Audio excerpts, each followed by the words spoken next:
بسم الله الرحمن الرحيم. حديث بدء الخلق. عن جابر بن عبد الله رضي الله عنه قال: سألت النبي صلى الله عليه وسلم عن أول شيء خلقه الله فقال: هو نور نبيك جابر، خلقه الله ثم خلق فيه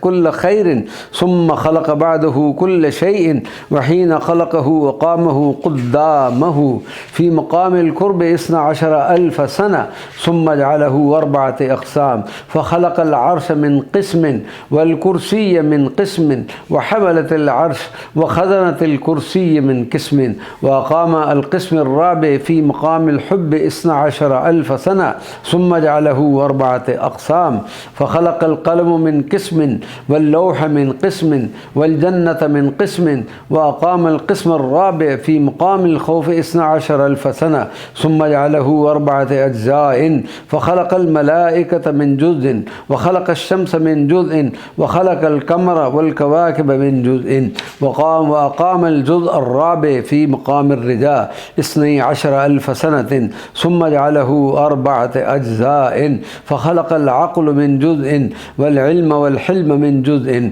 والتوفيق من جزء، وأقام الجزء الرابع في مقام الحياة 12,000 سنة، ثم نظر إليه فرشح النور عرقا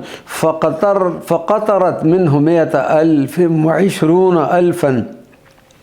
و4,000 قطرة من النور، فخلق الله من كل قطرة روح نبي أو رسول، ثم تنفست أرواح الأنبياء، فخلق الله من أنفاسهم الأولياء والسعداء والشهداء والمطيعين من المؤمنين إلى يوم القيامة، فالعرش والكرسي من نور، والجنة وما فيها من النعيم من نور، وملائكة 7 السماوات من نور، والروحانيون من الملائكة من نور، والشمس والقمر والكواكب من نور، والعلم والحلم والتوفيق من نور، وأرواح الرسل والأنبياء من نور، والشهداء والصالحون من نتائج نور، ثم خلق 12,000 حجاب فأقام نوري، وهو الجزء الرابع في كل حجاب 1000 سنة، وهي حجب الكرامة والسعادة والهيبة والرحمة والرأفة والعلم والحلم والوقار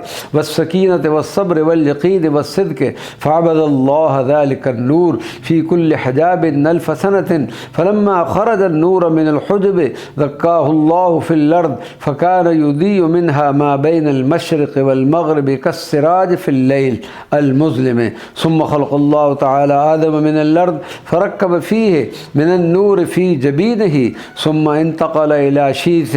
وكان ينتقل من طاهر إلى طاهر ومن طيب إلى طيب، حتى نقله الله تعالى إلى صلب عبد الله بن عبد المطلب، ومنه إلى رحم أمي آمنة، ثم أخرجني إلى الدنيا فجعلني سيد المرسلين وخاتم النبيين ورحمة للعالمين. هكذا كان بدء خلق نبيك يا جابر.